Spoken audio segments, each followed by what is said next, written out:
Today, we will be talking about the past positive and the past negative. So, train your English voice with the past positive was.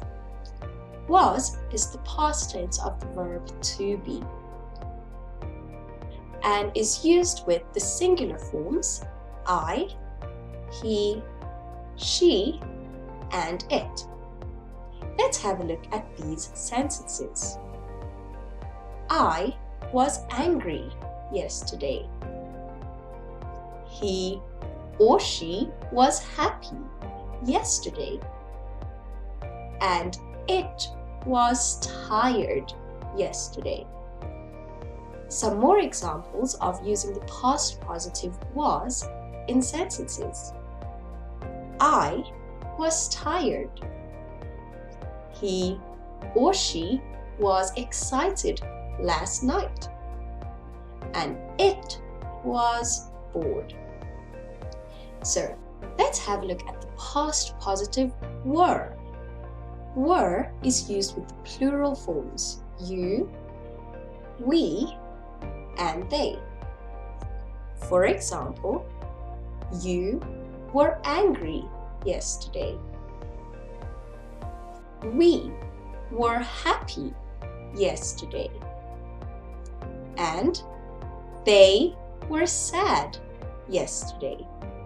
So with the past tense, we can use many different time frames like last night, last week, or last month. For example, they were happy last week. Let's have a look at the past negative wasn't.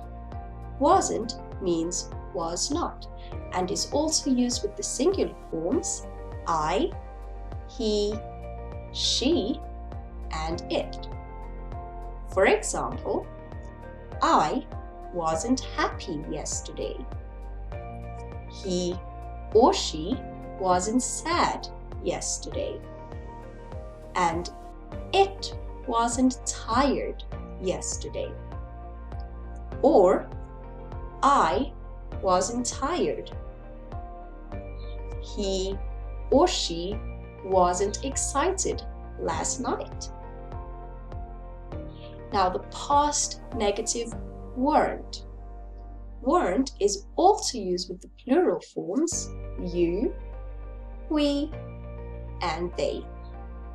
For example, you weren't happy yesterday.